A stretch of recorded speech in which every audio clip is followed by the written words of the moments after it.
আসসালামু আলাইকুম এভরিওয়ান, কেমন আছেন সবাই? আশা করি সবাই ভালো আছেন। আপনারা হয়তো সবাই বুঝে গেছেন আমি আজকে কি বানাবো। বড়ই ভর্তা। এখানে প্রথমে আমি বড়ইগুলো চকচকা ঝকঝকা করে ধুয়ে নিব। তারপর বড়ইগুলো হামানদিস্তায় থেতো করে নিব। আমি এখানে অল্প অল্প করে দিয়ে দিব। এখানে ভালো করে থেতো করে নিব সবগুলো। একটা একটা করে দিলে হয় কি, এখানে ভালো করে মিক্স করা যায়, ভালোভাবে আর কি পাতা যায়। তো এখানে আমি অল্প অল্প অল্প অল্প করে নিতেছি। এটা আমি এক হাতে ক্যামেরা ধরে আরেক হাত দিয়ে আমি কাজটা করতেছি, তাই তো ক্যামেরাগুলো তো নড়তেছি। যাই হোক, আপনারা রেসিপিতে মন দেন, আমি কি করে এটা বানাচ্ছি। আর এটা আমাদের গাছের, নিজেদের গাছের বড়ই। তো এখানে প্রায় শেষের দিকে।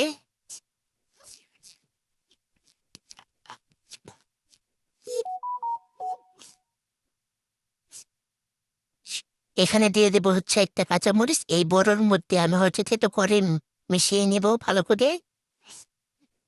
ভালো করে এটাকে মিক্স করতে হবে।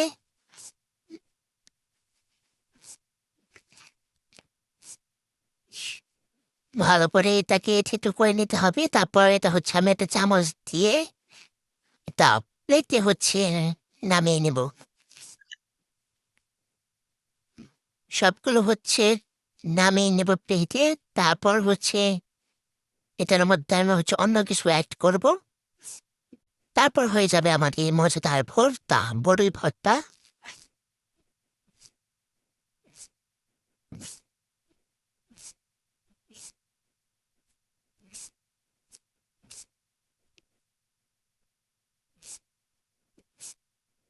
এলে এখানে আমি নিয়ে নিয়েছি বিট লবণ, আর একটু লবণ, একটু শুকনো মরিচের গুঁড়া, একটা কি ওয়েট ওয়েট, এটা কি একটা সময় বোম্বাই মরিচ ছিল।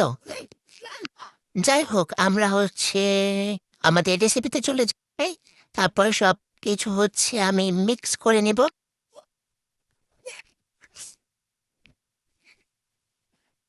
মিক্স করে নেব সবকিছু। এখানে আমি একটা মরিচ দিয়েছি, এটা বেশি ঝাল না, আর একটু শুকনা মরিচ। এটা ভালো করে মিক্স হলে এখানে এখন দিয়ে দেবো আগের যে বড়ইগুলা, বাটা বড়ইগুলা। যাই হোক গাইস, এটি আমার প্রথম ভয়েস।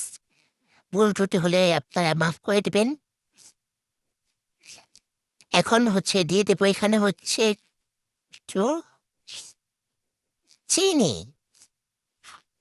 প্রথমে চিনি আনতে বলে গেছিলাম, পরে আবার এনে চিনিটা দিয়ে দিলাম।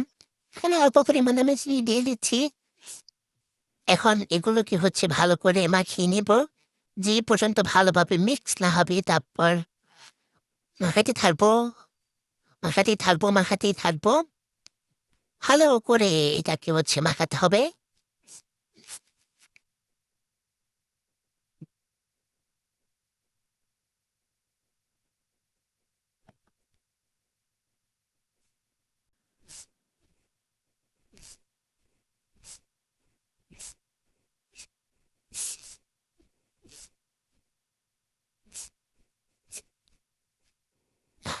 এখন হয়ে গেল আমাদের বড়ই ভর্তা।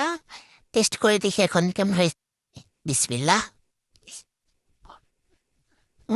অনেক মজা। ভিডিওটি ভালো লাগলে লাইক করবেন। আজকের মতো এ পর্যন্তই। আল্লাহ হাফেজ।